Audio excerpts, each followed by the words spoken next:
ಇಲ್ಲಿ ಒಳ್ಳೇದು ಕೆಟ್ಟದು ಅಂತ ಕೂತ್ಕೊಂಡು ಡಿಸೈಡ್ ಮಾಡಕ್ ನನಗೆ ಟೈಮ್ ಇಲ್ಲ. ಮಸ್ತಾನೆ ಯಾರು ಗೊತ್ತೇನೋ, ಬೆಂಗಳೂರಿಗೆ ದೊಡ್ಡ ದಾದ, ಅಂಡರ್ ವರ್ಲ್ಡ್ ಡಾನು. ಇಮ್ಮಿಡಿಯೇಟ್ ಆಗಿ ಊರ್ ಹೊರಟ್ಬಿಡೋ.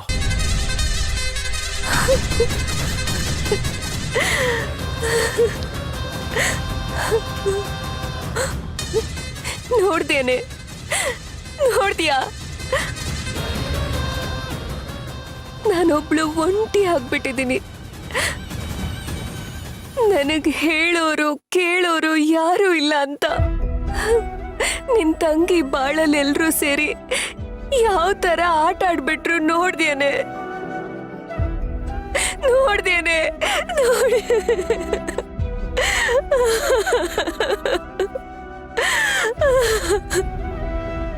ಇನ್ನೇನ್ ಎಲ್ಲ ಮುಗೀತು. ಅರ್ಜುನ್ ನನ್ ಕೈಗೊಂಬೆ ಆದ ಅನ್ನೋ ಅಷ್ಟರಲ್ಲಿ ಬಿರುಗಾಳಿಯಾಗಿ ಆ ಕರ್ಣ ಬಂದು ಈ ತಾಳಿ ಕಟ್ಟಿ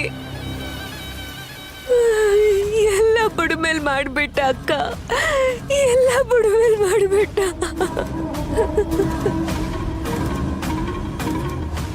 ನನಗೊಪ್ಪಿಗೆ ಇಲ್ದೆ ಕಟ್ಟಿರೋ ಈ ತಾಳಿಗೆ ನಾನ್ 3 ಕಾಸಿನ ಬೆಲೆನೂ ಕೊಡಲ್ಲ.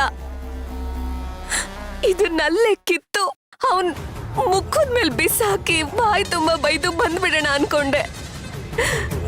ಆದ್ರೆ ಹಾಗ್ ಮಾಡ್ದೆ. ತೆಪ್ಪಗೆ ಬಾಯಿ ಮುಚ್ಕೊಂಡು ಸುಮ್ಮನೆ ಇದ್ದೀನಿ ಅಂತಂದ್ರೆ ಅದು ನಿನ್ಗೋಸ್ಕರ ಅಕ್ಕ, ನಿನ್ಗೋಸ್ಕರ.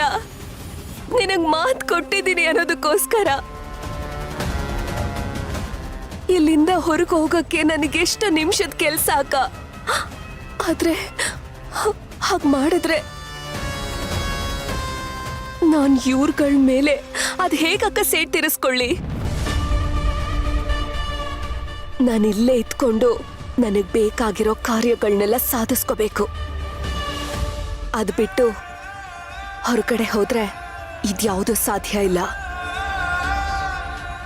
ಅದಕ್ಕೆ ಕರ್ಣ ಕಟ್ಟಿರೋ ಈ ತಾಳಿಯಿಂದ ಕೆಂಡದ ಹಾಗೆ ನನ್ನ ದೇಹ ಸುಡ್ತಿದ್ರು ಇದನ್ ಕಿತ್ತೆಸಿದೆ ಈ ಮದ್ವೆನ ನಾನು ಅಕ್ಸೆಪ್ಟ್ ಮಾಡ್ಕೊಂಡ್ ಹಾಗೆ ನಟಿಸ್ತಿದ್ದೀನಿ.